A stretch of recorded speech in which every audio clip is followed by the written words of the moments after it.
गर्मी ने गरीब घर में भी करवा दिया बंटवारा। विद्या रानी गर्मी में पसीने से परेशान गरीबी के कारण घर वालों को पालक की रोटी बनाकर खिलाती है। हे भगवान, गर्मी ने बड़ा परेशान कर रखा है, लेकिन अब और नहीं। 2 दिन बाद इस घर में मेरी दोनों बहू आ जाएंगी तो मुझे चूल्हे पर काम नहीं करना पड़ेगा। सो तो है मेरी विद्या रानी। 2 दिन बाद ही विद्या रानी के दोनों बेटे विक्रम और अशोक की शादी आरती और नंदिनी से हो जाती है और वह दोनों गरीब कुटिया में गृह प्रवेश करती हैं। ओहो, कितनी गर्मी लग रही है। माँ जी, नींबू पानी बनाकर पिला दीजिए। हाँ हाँ बहू, लाती हूँ। मैं तो भूल ही गई थी, गर्मी से तुम्हारा भी बुरा हाल हो रहा होगा। अरे माँ जी, आप रहने दीजिए, मैं सबके लिए नींबू पानी बनाकर लाती हूँ। देखा बड़ी भाभी कैसे छोटी भाभी मीठी मीठी बात करके मम्मी को पटा रही हैं। तुम्हें भी ऐसा ही लगता है क्या नंद जी? और कैसे रह लेते हो ऐसी गर्मी वाले टूटे फूटे घर में? बस पूछो मत भाभी, कट रही है जिंदगी। फिर नंदिनी अपने हाथ से सबको नींबू पानी बनाकर पिलाती है, जिसे पीकर सबको बहुत अच्छा लगता है, पर उसकी तारीफ नंद और जेठानी को हजम नहीं होती। अगर यही सब चलता रहा तो मेरा तो पत्ता ही कट जाएगा। मुझे कुछ करना पड़ेगा। ऐसे ही वक्त गुजरता है। बड़ी बहू से ज्यादा छोटी बहू समझदार और अच्छे से काम करती थी। एक दिन घर की टूट फूट देखकर नंदिनी सास से बोलती है, माँ जी, इस घर में एक ही पंखा है और वो भी खराब हो गया है। दूसरी बात, जब मैं कल खाना बना रही थी तो छत से मिट्टी घास जगह जगह से टूट के गिर रही थी और अगर आंधी आ गई तो ये कमजोर घर बिखर जाएगा। इसलिए माँ जी, मैं चाहती हूँ कि इस घर की मरम्मत हो जाए। देख बहू, हमारे पास पैसे नहीं है जो मरम्मत करवा पाए, तो ऐसे ही गुजारा करना पड़ेगा। नहीं नहीं माँ जी, इसमें पैसे की बिल्कुल भी जरूरत नहीं है। मैं बिना 1 रुपया खर्च किए इस घर को फिर से नया कर दूंगी। मुझे घास का घर बनाने आता है। मैं मिट्टी का लेप लगाकर घास से इस घर को अच्छे से बना दूंगी, सारी दरार भर दूंगी और गर्मी बहुत लगती है तो एक घास का पंखा भी बना दूंगी। अच्छा बहू, ये तो हमें नहीं आता, पर तू चाहती है तो कर ले। मैं ये काम करवाने में तेरी मदद करूंगी। ठीक है माँ जी। ये देख चालाक नंद और बड़ी बहू कहती है, देख रही हो भाभी, आप तो छोटी भाभी माँ के और करीब रहकर अपनी बात मनवाने लगी हैं। अगर ऐसे ही चलता रहा तो सारा कब्जा छोटी भाभी का होगा। ओहो शालिनी, एक तो वैसे ही गर्मी से दिमाग की दही हो गई है। मेरे कमरे में बहुत गर्मी लगती है, ऊपर से इसकी बात सुनकर मेरा और खून खौल जाता है। ऐसे तो मैं नहीं होने दूंगी। इस घर की बड़ी बहू मैं हूं और कब्जा भी मेरा ही होगा। हाँ भाभी, मैं तो चाहती यही हूँ कि ये घर आपका हो, पर बहुत टूटा फूटा है, थोड़ा बन जाने दो इस छोटी बहू के हाथ से। लेकिन भाभी, इस घर पर मेरा भी राज होगा आधा। ठीक है। 3 दिन में नंदिनी सास के साथ घास इकट्ठी करके घर की सारी टूटी फूटी जगह और दरार को, ऊपर के छप्पर को पहले मिट्टी और गाय के गोबर से भरती है और फिर उनके ऊपर अपनी लाई हुई हरी घास चिपका देती है, जिससे पूरा घर घास का सुंदर घर लगता है। और गर्मी से बचने के लिए वो एक घास का पंखा भी बना देती है, जिससे बहुत ठंडी हवा आती है। वह ठंडी हवा सास ससुर को बेहद पसंद आती है। अरे वाह बहू, तूने तो घास का घर बना दिया है, बहुत सुंदर लग रहा है। और अब तो ठंडक भी है, गर्मी भी नहीं लग रही। और तूने जो ये पंखा बनाया है उसे तो बड़ी अच्छी हवा ठंडी आ रही है। बहुत बढ़िया बहू। हाँ जी, मतलब कल तक हमें कितनी गर्मी लगती थी और अब देखो हमारी छोटी बहू इतनी समझदार है कि घास का पंखा भी बना दिया और घर भी, और हमें बिल्कुल भी गर्मी नहीं लग रही। कितनी पैसे की बचत कर दी है। अरे कोई बात नहीं माँ जी, पापा जी, ये सब मुझे आता था इसलिए मैंने कर दिया। अगर इतनी ही हुनर है तो घास का एक फ्रिज भी बना देती, यहाँ ठंडा पानी पीने को नहीं मिल रहा। हाँ, फ्रिज ही क्यों छोटी भाभी, आप एक सोफा भी बना दीजिए घास का। क्या है ना, मुझे जमीन पर सोना अच्छा नहीं लगता। अब देखना बड़ी भाभी, छोटी भाभी ये सब नहीं बना पाएंगी। ठीक है, मैं बना दूंगी। आरती और नंदिनी बहुत खुश होते, लेकिन नंदिनी अगले ही दिन घास का फ्रिज और सोफा भी बना देती है। ये देख दोनों हैरान हो जाते हैं और रात को काम करके दोनों भाई घर आते हैं। अरे वाह, पहले तो तुमने नंदिनी घास का घर बना दिया, पंखा बना दिया, और अब फ्रिज सोफा भी। चारों तरफ ठंडक ही ठंडक है, गर्मी तो लगती ही नहीं है। अच्छा माँ, वो हम दोनों को ना रोज 3-4 घंटे का सफर करना पड़ता है। इससे हम लेट भी हो जाते हैं और पैसे भी दुगने लगते हैं। इसलिए हमारे मालिक हमें वहीं पर ही एक किराए का कमरा दे रहे हैं।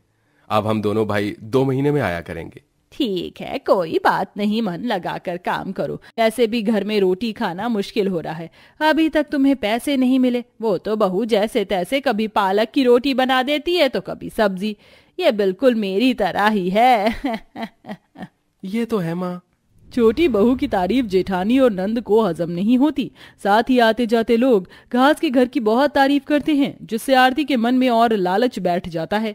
फिर दोनों भाइयों के शहर जाते ही दोनों मौका देखकर नंदनी और अपने सास ससुर को घर से बाहर कर देती हैं। दीदी, आपने हमें घर से बाहर क्यों कर दिया? मुझसे कोई गलती हो गई हो तो बता दीजिए।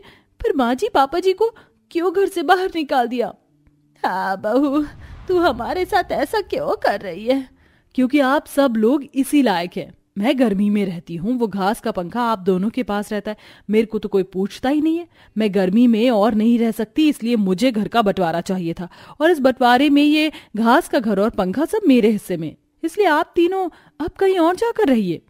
शालिनी बेटी, तुझे भी हमारी चिंता नहीं है।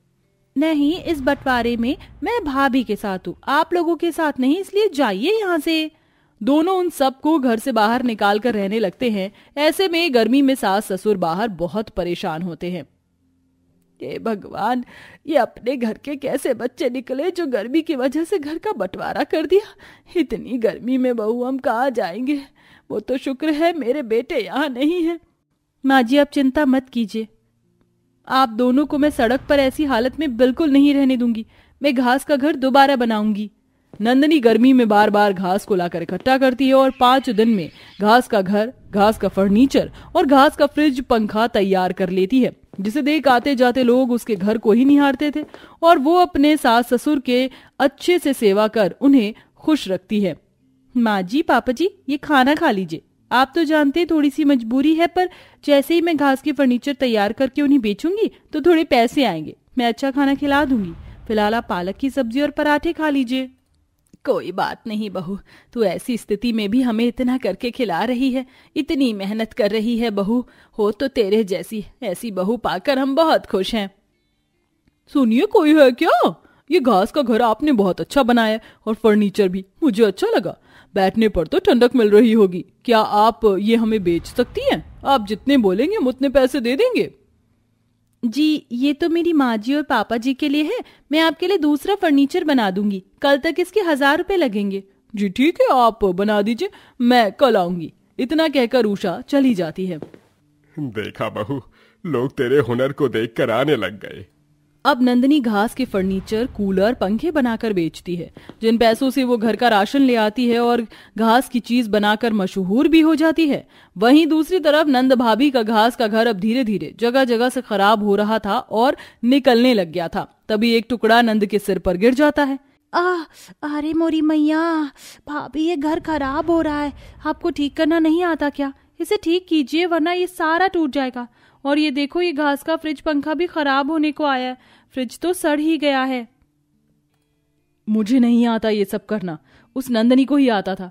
फिर भी मैं कोशिश करती हूँ और इसमें मेरी तुम भी मदद करोगी। दोनों नंद भाभी अपने घास के घर को, फ्रिज को ठीक करने लगती हैं, लेकिन कुछ नहीं होता और हल्की सी आंधी आने पर वो घर सारा टूट जाता है, जिसमें उनकी थोड़ी बहुत चोट भी आ जाती है और वो घर से बाहर आती हैं। देखा, आपकी वजह से क्या हो गया। मेरी मत मारी गई थी जो मैंने आपका साथ दिया। छोटी भाभी की तरह आपको घर का ख्याल रखना नहीं आता। मैंने कल किसी से सुना था वो अपने नए घास के घर में रह रहे हैं। मैं वहीं जा रही हूँ। शालिनी, तुम तो मुझे अकेले छोड़कर मत जाओ। मेरे सर से खून निकल रहा है। शायद तुम ठीक कह रही हो। मैंने इस बंटवारे के चक्कर में माँ जी पापा जी के साथ जो किया है उसकी सजा यही है। मुझे माफी मांगनी चाहिए। ऐसी हालत में धीरे धीरे दोनों नंद भाभी उन्हें ढूंढते हुए उनके पास पहुंचते हैं। वहीं दोनों भाई भी इस घर को टूटा हुआ देख ढूंढते हुए अपने माता पिता के पास पहुंचते हैं, जहां दोनों भाई दूसरा घर और घर के बंटवारे की बात सुन हैरान हो जाते हैं। क्या शालिनी और आरती ने मिलकर घर का बंटवारा कर दिया? मुझे आरती से ये उम्मीद नहीं थी। आप दोनों कितनी मुश्किल से यहाँ रह रहे होंगे और हम 2 महीने बाद आ रहे हैं। विक्रम जी, आप आ गए। देखिए ना, मुझे चोट आई है। नाम मत लो मेरा। तुमने मेरे माता पिता को घर से बाहर कर दिया, मेरे छोटे भाई की पत्नी को भी निकाल दिया। शर्म आती है तुम्हें? और जो ये हाल बना रखा है तुम दोनों इसी के लायक हो। विक्रम जी, एक बार मेरी बात सुन लीजिए। नंदनी, माँ जी, पापा जी, आप सब मुझे माफ कर दीजिए। इस गर्मी की वजह से मैंने घर का बंटवारा कर दिया और मेरे मन में लालच भी आ गया था, क्योंकि सब लोग घास के घर की तारीफ कर रहे थे। मुझे लगा कि इस घर को मैं हथिया लूं, लेकिन इस घर को मैं नंदनी की तरह संजू नहीं पाई। मुझे अपनी गलती का एहसास हो गया है, मुझे माफ कर दीजिए। मम्मी, पापा, छोटी भाभी, मैं इनकी बातों में आ गई थी, इसलिए मैंने बंटवारे में इनका साथ दिया। मुझे माफ कर दीजिए। माँ जी, कर दीजिए, गलती तो अपनों से ही होती है। देखिए ना उनकी हालत कैसी है। मेरे छोटे से घर का तुम लोगों ने बंटवारा कर दिया और मेरे पति और बहू को भी ऐसी हालत में डाला। दिल माफ करना चाहता नहीं है, पर छोटी बहू ने कहा है तो मैं कर दूंगी, क्योंकि बात अब परिवार की है। ये सुन शालिनी और आरती विद्यारानी के कदमों में गिरकर माफी मांगती हैं, जिसके बाद वह दोनों को माफ करके गले से लगा लेती है और अब बिना बंटवारे के पूरा परिवार एक साथ खुशी खुशी रहने लगता है।